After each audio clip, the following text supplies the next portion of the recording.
नमस्कार मित्रांनो, मी उदय लाड पुन्हा एकदा स्वागत करतो आपल्या आवडत्या यूट्यूब चॅनल शेती मित्रवर। मित्रांनो, तुमचं प्रेम, तुमचं प्रोत्साहन रायझिंग स्टार परभणी आणि शेती मित्र या दोन्ही यूट्यूब चॅनलला आहे, त्याबद्दल प्रत्येक माझ्या शेतकरी मित्राचं मनापासून आभार। मित्रांनो, अशाच प्रकारचं प्रेम राहू द्या, प्रोत्साहन राहू द्या की ज्यामुळे प्रत्येक यूट्यूब चॅनल व त्यातल्या त्यात खास करून शेती मित्र रायझिंग स्टार परभणी उत्तरोत्तर प्रगती करतील। मित्रांनो, प्रत्येक व्हिडिओ हा अभ्यासपूर्वक तुमच्यासाठी बनवला आहे, त्या माध्यमातून तुमची प्रगती व्हावी, विकास व्हावा एवढाच हेतू आहे।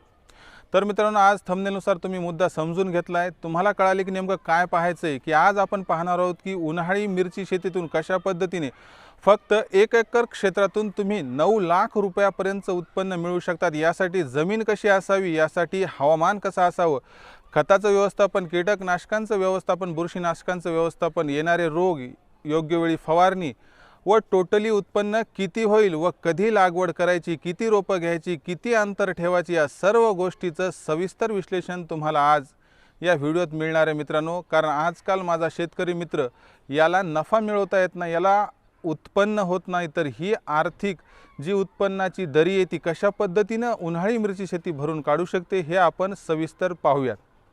मित्रांनो, व्हिडिओ फार मेहनतीने बनवला आहे, फार इंटरेस्टिंग आहे, फार ज्ञानवर्धक आहे की ज्याच्या माध्यमातून प्रत्येक शेतकरी मित्राला त्याला आजच्या कंडिशनला जवळपास 9 लाख रुपयापर्यंतचा नफा आरामशीर होऊ शकतो। तर कशा पद्धतीने पाहूयात। मित्रांनो, जे माझे व्ह्यूअर्स नवीन आहेत त्यांना एकच नम्र विनंती की आपण व्हिडिओ प्रथम पाहत असाल तर प्लीज चॅनलला सबस्क्राईब करून घ्या व त्याबरोबर तुम्ही काय करू शकतात मित्रांनो, सबस्क्राईब करत असताना लाल रंगाचे ज्यावेळेस ब्लॅक होईल त्यानंतर बाजूला एक घंटी येईल, त्या घंटीला टच करायचं आणि ऑल नोटिफिकेशन ऑन करायची। मित्रांनो, जे मित्र हे मराठी भाषा त्यांची असेल त्यांनी काय करायचं मित्रांनो की त्या ठिकाणी सदस्य व्हा आहे त्याला टच करा, तिथं सदस्य झाले येऊन जाईल। त्याच बाजूला घंटी येईल, घंटीला टच करून सर्व नोटिफिकेशन ऑन केली की आपला येणारा प्रत्येक व्हिडिओ तुम्हाला लगेचच मिळून जाईल। आणि काही अडचणी असेल तर कमेंट बॉक्सचा तुम्ही वापर करू शकता। त्याबरोबरच मित्रांनो, डिस्क्रिप्शनमध्ये आपला नंबर दिलेला नसेल तरी तुम्हाला सांगतो की तुम्ही रायझिंग स्टार परभणी या चॅनलला सर्च करून तिथे दिलेला नंबर वापरून माझ्याशी थेट संपर्क साधू शकतात। मला जसा वेळ मिळेल तुमचा प्रत्येकाचा फोन स्वीकारून तुम्हाला सविस्तर माहिती देण्यात येईल। तर बघा मित्रांनो, ज्यावेळेस शेती आणि शेतकरी या दोन गोष्टी असतात, याच्यामध्ये शेती म्हटलं तरच शेतकरी आणि शेतकरी म्हटलं तरच शेती मित्रांनो। परंतु माझ्या शेतकरी राजाला, बळीराजाला आजच्या कंडिशनला शाश्वत उत्पन्न होत नाही। तो बऱ्याच प्रकारचे जे पिकं येतं त्यांचा काय करत असतो, ट्रायआउट करतो, परंतु त्या प्रमाणात नफा होत नाही। त्या ठिकाणी उन्हाळी मिरची शेती कशा पद्धतीने त्याच्यासाठी एक जबरदस्त पर्याय बनू शकते व कशा पद्धतीने तो उन्हाळी मिरची शेतीतून लाखोंचा नफा मिळवू शकतो ते आता पाहूयात। मित्रांनो, कोणतंही पीक घ्यायचं म्हटलं तर पहिली गोष्ट असते सर्वात महत्त्वाची, ती म्हणजे जमिनीची निवड। जमिनीची निवड करत असताना मित्रांनो, जमीन ही मिरची शेतीसाठी कसल्याही पद्धतीची चालते, परंतु त्याच्यामध्ये भुसभुशीतपणा असावा व त्याबरोबरच पाण्याचा उत्तम निचरा व्हावा, एवढीच सर्वात महत्त्वाची काय तिथं रिक्वायरमेंट आहे। ज्या जमिनीत पाण्याचा निचरा व्यवस्थित होत असेल आणि जी जमीन भुसभुशीत असेल अशा कोणत्याही जमिनीत मिरचीची उत्तम शेती होऊ शकते। त्यामुळे तुमची जमीन जर थोडी मुरमाड असेल, काळीची असेल, जांभी मृदा असेल व रेगूर असेल किंवा कोणतीही मृदा असेल, परंतु जमीन भुसभुशीत असेल तर त्या ठिकाणी तुम्ही मिरची शेतीची लागवड करू शकतात। त्यानंतर तुमच्या मनात प्रश्न येतो की आपण पूर्व मशागत कोणत्या प्रकारची करायची व हवामान कसं असलं पाहिजे। मिरची अशा पद्धतीचं पीक आहे मित्रांनो की मिरची या पिकामध्ये जास्त करून तुम्हाला पावसाळ्या आणि हिवाळ्यामध्ये जास्त प्रमाणात लागवड होताना दिसते, परंतु उन्हाळ्यात सुद्धा याची लागवड होते। उन्हाच्या तीव्रतेने याच्यावर थोड्याफार प्रमाणात परिणाम होऊ शकतो, परंतु उत्पन्न जरी कमी झाले मित्रांनो तर त्या ठिकाणी मिळणारा दर हा खूप जास्त असल्या कारणाने नफ्यामध्ये फार वाढ होते। त्यामुळे तुम्ही उन्हाळी मिरची शेतीकडे वळू शकतात। हवामानाचा विचार करत असताना मित्रांनो, आरामशीर पद्धतीने आपल्या महाराष्ट्रातील 5ही विभागातील तापमान हे मिरचीसाठी अत्यंत अनुकूल आहे, परंतु तापमानाचा विचार करायचा झाला तर याला उष्ण व दमट अशा पद्धतीचं वातावरण लागते व त्याचबरोबर जर वातावरणात थंडी थोड्याफार प्रमाणात असेल तर अडचण नाही, परंतु काही प्रमाणात रोग येऊ शकतात। 15 ते जवळपास 35 डिग्री सेल्सिअस पर्यंतचं तापमान हे आदर्श असते। पूर्व मशागतीचा विचार करत असताना प्रत्येक मित्राला एक प्रश्न सतावतो किंवा जमिनीची कशा पद्धतीने आपण तयारी करायला हवी व कोणत्या जमिनीमध्ये कशी तयारी ही मिरची शेतीसाठी उपयुक्त असेल। पूर्व मशागतीमध्ये मित्रांनो सर्वात महत्त्वाची गोष्ट असते नांगरणी। प्रथम तुम्हाला काय करून घ्यायचे की संपूर्ण 1 एकर क्षेत्राला नांगरणी करायची। त्यानंतर तुम्हाला काय करायचे, नांगरणी झाल्यानंतर त्याला रोटावेटर करून घ्यायचे, ज्यामुळे प्रत्येक असलेला काडी कचरा काय होईल त्या ठिकाणी बारीक होऊन जाईल व त्याचं रूपांतर खतात होऊन जाईल। त्यानंतरची महत्त्वाची गोष्ट की त्याच्यामध्ये तुम्हाला शेणखत हे जवळपास 3 ते 4 ट्रॉल्या मिळाल तर खूप उत्तम, थोड्याफार प्रमाणात कमीही मिळाल तर हरकत नाही, पण शेणखताचा डोस हा अत्यंत उत्तम असतो। त्याच्यामध्ये काही मित्रांकडे जर मेंढ्या बसवण्याची सुविधा असेल तर त्यांनी मेंढ्या जर बसवून घेतल्या अथवा शेळ्या बसवून घेतल्या तर त्याचाही अत्यंत उत्तम खत म्हणून उपयोग होतो आणि त्यांच्या माध्यमातून नायट्रोजनचा पुरवठा मिरचीस आरामशीर पद्धतीने होतो।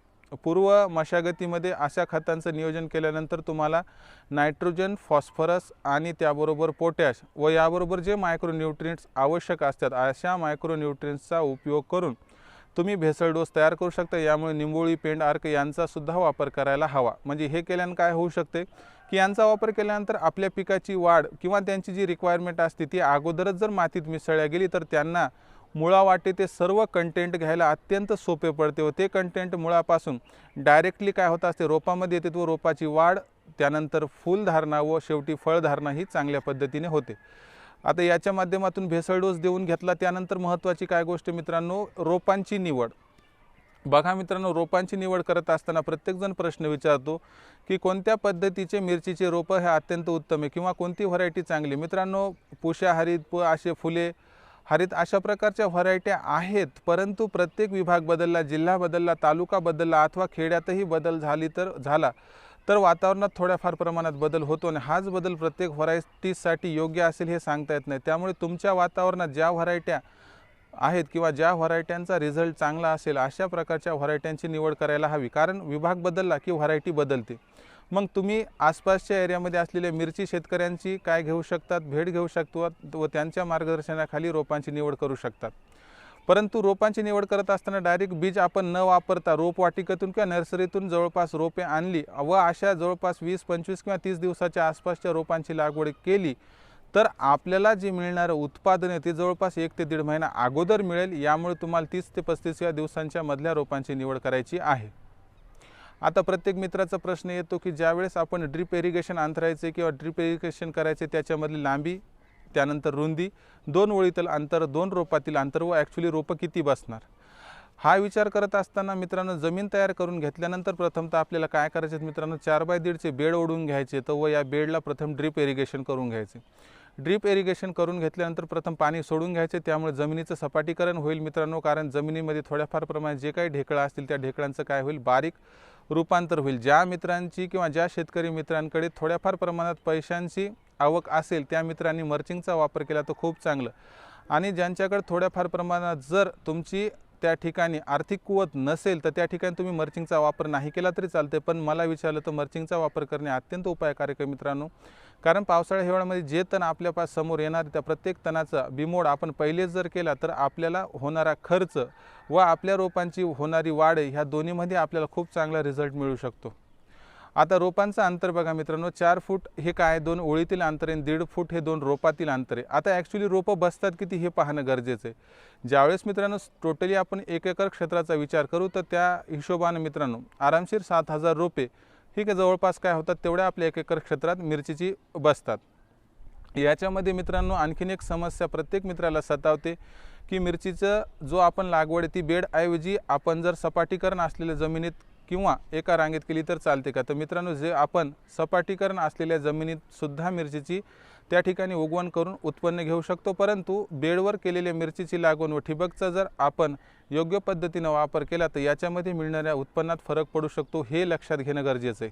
आता मग आपण रोपांची लागवड केलेली आहे मित्रांनो, प्रथमतः पाणी दिलं, बुरशीनाशकांचाही तुम्हाला पहिले वापर करून घ्यायचा आहे। त्याच्या माध्यमातून थोड्याफार प्रमाणात जे ह्युमिनिटीचे डिसीजेस आहेत किंवा जे जमिनीमध्ये असलेले काही रोग आहेत बुरशीजन्य, त्या प्रत्येक रोगाचं बुरशीनाशकाच्या मार्फत काय होऊ शकते आपण त्या ठिकाणी संहार करू शकतो व आपल्या रोपाची अत्यंत चांगल्या पद्धतीने वाढ होऊ शकतो। त्यानंतर काय करायचं बघा मित्रांनो, आता रोपांचं अंतर कळालं, मर्चिंग पेपर कळालं, बेड कळालं, ठिबक अंथरून घेतलं, त्यानंतर तुम्हाला काय करायचं आहे, रोपवाटिकेतून आणलेल्या रोपांची लागवड कधी करायची, दुपारच्या नंतर तुम्ही कधीही जवळपास सूर्य जो असतो अस्ताला जायला सुरुवात होतो म्हणजे 3च्या नंतर तुम्ही रोपांची लागवड करून घेऊ शकतात, कारण यावेळेस लागलेल्या रोपांना जी उन्हाची झळ आहे ती कमी प्रमाणात बसते आणि ही उन्हाची झळ जर कमी बसली तर आपल्या रोपांची लागवड चांगली होते व रोपे जवळपास सगळ्याला सगळी लागून जातात व त्यानंतर थोडा पाण्याचा स्प्रे दिला तर आपली जी होणारी रोपांची तूट आहे ती आपली जवळपास 100% आपल्याला टाळता येते व ती तूट बिलकुल होणार नाही। आता यानंतर काय काळजी घ्यायची का रोप लावून झाले आपण बुरशीजन्य जे होते त्या औषधांचाही वापर केला। मित्रांनो, बुरशीजन्य औषधांचा वापर जवळपास तुम्हाला कंटिन्यूअस करायचा आहे। कधी तुम्ही बायोमिक्सचा वापर करू शकतात, कधी सेंद्रिय शेती करणारे मित्र जीवामृतचा वापर करू शकतात। अशा पद्धतीचा वापर करून तुम्ही बुरशीजन्य आजारांना टाळू शकतात। आता महत्त्वाचा प्रश्न येतो मित्रांनो की खत व्यवस्थापन। आपण भेसळ डोस आणि सेंद्रिय खत तर सुरुवातीला दिले, त्यानंतर खताची मिरचीला आवश्यकता असते का? ज्या माझ्या मित्राला जास्तीत जास्त उत्पन्न घ्यायचे त्याला रासायनिक खतांचा जोड हा आजच्या कंडिशनला तरी घ्यावा लागेल। आणि रासायनिक खताचा विचार करत असताना नायट्रोजन, फॉस्फरस आणि पोटॅश या तिन्हीचे कामं थोड्याफार प्रमाणात वेगळी आहेत मित्रांनो। जर नायट्रोजनचा वापर करायचा झालं तर मित्रांनो नायट्रोजनचा वापर तुम्हाला काय करायचा आहे की प्रत्येक डोसमध्ये वापर करायचा आहे, पण त्याचं प्रमाण कमी जास्त होत राहील। सुरुवातीला नायट्रोजनचा वापर करत असताना मित्रांनो तुम्हाला काय करायचं आहे, त्या ठिकाणी पहिल्या डोसमध्ये जोपर्यंत मिरचीला फुले लागत नाही तोपर्यंत तुमच्या खतामध्ये नायट्रोजनचं जे प्रमाण आहे ते जास्त असायला हवं। जसे फुलधारणा होईल आपल्या मिरचींच्या रोपांना त्यावेळेस तुम्हाला काय करायचे, त्या ठिकाणी फॉस्फरसचं प्रमाण वाढवायचे आणि शेवटच्या घटकामध्ये ज्यावेळेस फुलाचं रूपांतरण मिरचीत होईल त्यावेळेस मात्र तुम्हाला या दोन्ही घटकांचं प्रमाण कमी करून नायट्रोजन फॉस्फरसचं प्रमाण थोड्या प्रमाणात कमी करून त्या ठिकाणी तुम्हाला काय करायचे, पोटॅशचं प्रमाण वाढवायचे। कारण नायट्रोजनचं प्रमाण असते झाडाची वाढ, फॉस्फरसचं एक महत्त्वाचं काम असते की आवश्यक असलेल्या फुलकळ्यांची वाढ व पोटॅशियमचं काम असते की फळ धारणा व चांगल्या प्रमाणे फळामध्ये होणारी वाढ। या तिन्हीच्या गुणधर्मासोबतच तुम्ही मायक्रोन्यूट्री म्हणजे द्वितीय अन्न घटक आहेत किंवा सूक्ष्म अन्नद्रव्य यांचाही वापर करू शकतात। कारण थोड्याफार प्रमाणात कमतरता असली तर झाडावर त्याचा विपरीत परिणाम होऊ शकतो, हा परिणाम तुम्हाला टाळता येतो। आता त्यानंतर खत व्यवस्थापन कळालं, परंतु बरेच शेतकऱ्याचे मिरचीचे फार्म आहेत की मित्रांनो त्यांच्यावर काय झालेलं आहे की जवळपास थ्रिप्सचा अटॅक आला आहे, ज्याला मावा म्हटले जाते। त्यानंतर जे आजार असतात मित्रांनो त्याच्यामध्ये पांढरी माशी हे दोन महत्त्वाचे आजार, काही जणांच्या शेतावर भुरी हा आजारसुद्धा आहे, कुठं दवण्यापण आहे। परंतु जास्त बघायला गेलं मित्रांनो प्रत्येक शेतकऱ्याच्या फार्मवर जवळपास कुठे त्याला बोकडा म्हटलं जाते, कुठं माकोडा म्हटलं जाते, अशा पद्धतीच्या आजाराचं रूप आहे मित्रांनो।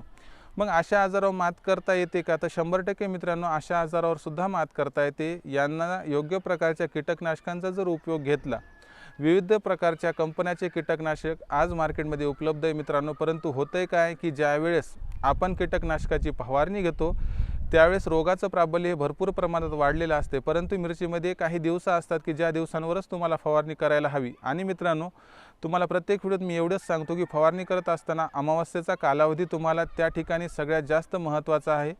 कारण अमावस्येच्या 2 दिवस अगोदर जे कीटक असतात त्यांचे सर्वात जास्त रिप्रोडक्शन जी प्रक्रिया ती होत असते। अशा वेळेस जर तुम्ही त्या ठिकाणी कीटकनाशकांची फवारणी केली व ज्या मित्रांकडे कीटकनाशक उपलब्ध नसतील त्यांनी निंबोळी जो अर्क आहे त्याचा सुद्धा वापर फवारणीसाठी करू शकतात, म्हणजे तुम्हाला ती श्रृंखला आहे ती ब्रेक करता येईल। किंवा 2 दिवस अमावस्येनंतर म्हणजे अमावस्येच्या दिवशी जी श्रृंखला तयार होईल तिला 2 दिवसानंतर सुद्धा तुम्ही ब्रेक करू शकतात। परंतु अमावस्येच्या 2 दिवस अगोदर अथवा 2 दिवस नंतर तुम्हाला 100% काय करायचे, त्या ठिकाणी तुम्हाला कीटकनाशकाची किंवा निंबोळी अर्काची फवारणी घ्यायची आहे, ज्याच्या माध्यमातून बोकडा म्हणजे थ्रिप्स, पांढरी माशी यांचा प्रादुर्भाव तुम्हाला रोखता येईल। त्यामुळे काय होते, पाने आकसतात व आपल्या झाडाची वाढ खुंटते व शेवटी परिणाम उत्पन्नावर होतो। आता हे तर कळालं मित्रांनो कीटकनाशकांचं तुम्हाला सगळं किंवा कीटकनाशकांचा वापर कशा पद्धतीने करायला पाहिजे। तर कीटकनाशकांचा वापराची ही सर्व गोष्ट समजल्यानंतर आता महत्त्वाची गोष्ट येते मित्रांनो की तारकाठीचा वापर। तर तारकाठीचा वापर आपल्या प्रत्येक मित्राचा प्रश्न येतो की तारकाठीचा वापर वेलवर्गीय पिकं किंवा टोमॅटो अशा पद्धतीत करतात, परंतु मिरचीत त्याचा काय उपयोग आहे का? मित्रांनो तारकाठीचा उपयोग मिरचीजन्य प्रत्येक तुम्ही जर पिकात घेतला जे की भाजीपाला वर्गीय पीक आहे त्याचा खूप चांगला वापर होतो। कारण मिरचीचे रोपं मित्रांनो याची योग्य निगा घेतली तर जवळपास 5-5, 6-6 फुटापर्यंत मिरचीचे रोपं उंच होतात। मग त्यावेळेस लागणारा माल हा खूप जास्त प्रमाणात लागतो व त्यावेळेस झाड झुकते व झुकून तुटण्याची शक्यता असते। अशा ठिकाणी तुम्ही तारकाठीचा वापर जर प्रथमच करून घेतला तर तुमच्या एकाही मिरचीचा लॉस होणार नाही व त्याला जर आधार मिळाला तर तुमचं उत्पन्न जवळपास 20 ते 30% वाढते आणि हे वाढलेले उत्पन्न शेवटी तुम्हालाच नफा मिळवून देणार आहे मित्रांनो। त्यामुळे फक्त मेहनत करण्यापेक्षा बौद्धिक मेहनत केली तर उत्पन्नात भर पडेल। त्यामुळे तारकाठीचा खर्च जरी असला तर तो करणं गरजेचं आहे। त्याच्या माध्यमातून मिळणारं उत्पन्न फार जास्त आहे आणि एकदा तारकाठीचा केलेला खर्च जवळपास पुन्हा प्रत्येक वर्षी आपल्याला परत करण्याची आवश्यकता नाही। आता प्रत्येक मित्राचा प्रश्न येतो की सर उन्हाळ्यामध्ये कधी लागवड करायची। तर लागवडीचा सर्वात महत्त्वाची गोष्ट मित्रांनो मार्च आणि एप्रिल या 2 महिन्यात, आणि काही मित्र जवळपास मेच्या पहिल्या 2 आठवड्यात चांगल्या पद्धतीने मिरचीची लागवड करू शकतात। याच्यामध्ये जवळपास मे एंडिंगपर्यंत तुम्हाला मार्च एप्रिलच्या मिरच्यांना त्या ठिकाणी जवळपास 60व्या दिवसापासून तोड्यास सुरुवात होते। उन्हाळ्यामध्ये आणि पावसाळ्याच्या 4 ते 5 महिन्यात त्याला मिळणारा दर अत्यंत जास्त मिळतो। त्यामुळे तुम्हाला लक्षात घ्यावं लागेल या ठिकाणी की मार्च आणि एप्रिल महिन्यात ज्यावेळेस तुम्ही लागवड करता त्याच्यानंतर तुम्हाला जवळपास 6 महिने याचं उत्पन्न कंटिन्युअसली चालू राहते। आता उत्पन्न होते किती ते बघणं गरजेचं आहे मित्रांनो। आपण आपल्या क्षेत्रामध्ये जवळपास 4 बाय 1.5 वर लागवड केलेली, एकूण 7000 रोपं बसलेली आहेत। प्रत्येक रोपाची योग्य निगा घेतल्या कारणानं व ड्रिप इरिगेशन, खतांचं नियोजन, कीटकनाशक, बुरशीनाशकांचा वापर केल्यामुळे उत्पन्न भरपूर चांगल्या प्रमाणात होते। प्रति रोपाचं प्रति झाडाचं उत्पन्नाचा विचार केला मित्रांनो तर 4 ते 5 किलो एका झाडापासून आरामशीर पद्धतीने आपल्याला उत्पन्न होते। म्हणजे एकंदर एका एकराचा विचार केला तर तुम्हाला सरते शेवटीपर्यंत जवळपास 28 ते 30 टनापर्यंत हमखास खात्रीनं उत्पन्न होते। मग 30 टन उत्पन्नाचा जर विचार केला मित्रांनो, बाजारभाव उन्हाळ्यातला आणि पावसाळ्याच्या जवळपास ऑगस्ट, सप्टेंबर, ऑक्टोबर महिन्यापर्यंत जर मिरचीचं उत्पादन निघालं आणि त्यावेळेसपर्यंतचा भाव तुम्हाला प्रत्येक मित्राला माहीतच आहे मित्रांनो, कधी 60 असतो, कधी 80 असतो, कधी 40 असतो, 50, पण सरासरी 40 रुपये किलोच्या वरच असतो। 30 रुपये किलो जरी बाजारभाव पकडला प्रति किलो मित्रांनो तरी जवळपास 30 टनातून ज्यावेळेस आपण 30 रुपये किलो बाजारभाव पकडला तर 9 लाख रुपयाचं उत्पन्न होते। तुमच्या मनात एक प्रश्न असेल की सर 9 लाख रुपयाचं उत्पन्न होत असेल तर याच्यात खर्चही काही लागत असेल। बरोबर आहे, खर्चाचा विचार करत असताना मित्रांनो खर्च याच्यामुळे इथं पकडला नाही, कारण जो होणारा खर्च आहे तो जवळपास 1 ते 1.5 लाखापर्यंत 100% होतो। परंतु हिरव्या मिरचीसोबतच आपल्याला लाल मिरचीचं सुद्धा उत्पादन होते आणि संपूर्ण लाल मिरचीत याचं उत्पादनाचा जो खर्च आहे तो सर्व निघून जातो। कारण मिरचीचं एकच वैशिष्ट्य की हिरव्या मिरचीत पूर्ण नफा उरतो, लाल मिरचीत आपला संपूर्ण खर्च निघून जातो। जर तुम्ही अशा पद्धतीने मिरची लागवडीचे तंत्र अवलंबलं मित्रांनो तर तुम्ही जे बाजारपेठेची मागणी करतात, बाजारपेठ नाही म्हणून तुम्हाला जो त्रास होतो तो त्रास तुम्हाला उन्हाळ्यातील या 2 महिने व जवळपास पावसाळ्यातील 4 महिने तुम्हाला हमखास बाजारपेठ, हमखास बाजारभाव व हमखास नफ्याची हमी देणारं पीक म्हणजे उन्हाळ्यातील मिरची शेती पीक आहे मित्रांनो। आजपर्यंत विचार नसेल केला तर प्लीज मित्रांनो करा। 1 एकर आपण ज्यावेळेस व्हिडिओ पाहतो तो एका एकराचा पाहितला मित्रांनो, जास्त प्रमाणात पाण्याची उपलब्धता नसेल 20 गुंठे करा, अर्धा एकर करा, 10 गुंठे करा, 5 गुंठे करा, पण हमखास मिरचीची लागवड करा। कारण मित्रांनो उन्हाळ्यातली मिरची लागवड म्हणजे आपल्याला दुसरं तिसरं काही नाही तर दिलेलं एक प्रकारचं सोन्याचं बक्षीस आहे मित्रांनो। याचा सांभाळ करायचा असेल तर तुम्ही उन्हाळ्यात मिरची लागवड करा, मल्चिंग पेपरचा वापर करा। मिळणारं उत्पन्न हे शाश्वत आहे, नफ्याचे आहे। आज भाजीपाला वर्गीय पिकामध्ये कोणत्या वेळी कोणतं पीक घ्यायचं हे कळालं तरच नफा मिळतो। त्यासाठीच आपलं चॅनल शेतीमित्र तुमच्यासाठी सदैव तयार तत्पर आहे मित्रांनो हा व्हिडिओ तुम्हाला कसा वाटला प्लीज कमेंट बॉक्समध्ये लिहून पाठवा। 100% मला खात्रीनं वाटते की तुम्हाला व्हिडिओ आवडला असणार, कारण तंतोतंत सूक्ष्म बारकाईची प्रत्येक आपली डिटेल माहिती देऊन झालेली आहे। तरी देखील आपण मिरचीबद्दल असलेली फवारणी, मिरचीचं असलेले कीटक व्यवस्थापन, इतर प्रकारचा व्हिडिओ स्पेसिफिक बनवणार आहोत। त्यासाठी तुम्हाला काय करायचे, चॅनलला लगेच सबस्क्राईब करून घ्यायचे। त्यासाठी जास्त काय करण्याची आवश्यकता नाही। उजव्या साईडला खालच्या बाजूला जे लाल रंगाचं ऑप्शन आहे त्याला टच करा मित्रांनो सबस्क्राईबचं, आणि त्याच्यानंतर घंटी येईल तिला टच करून ऑल नोटिफिकेशन ऑन करा। मित्रांनो एवढंच माझ्या बळीराजा आणि शेतकरी मित्रांना विनंती आहे मित्रांनो की मनाचे राजे आहात, सबस्क्राईब न करता प्लीज सोडू नका, कारण चॅनल हे तळमळीनं फक्त तुमच्यासाठी बनवलेले। मित्रांनो काही शंका समस्या असेल तर फोन नंबरचा वापर करा आणि थेट प्रश्न विचारा। पुढचा व्हिडिओ येईपर्यंत माझ्या सर्व शेतकरी मित्रांचं त्याबरोबरच माझ्या बळीराजाचं मनापासून आभार मानत शेतीमित्र या यूट्यूब चॅनल नवीन व्हिडिओसह उदयलाड आपला मित्र तुम्हाला मिळतच राहील। नवीन व्हिडिओ येईपर्यंत आपल्या सर्वांचं आभार आणि धन्यवाद।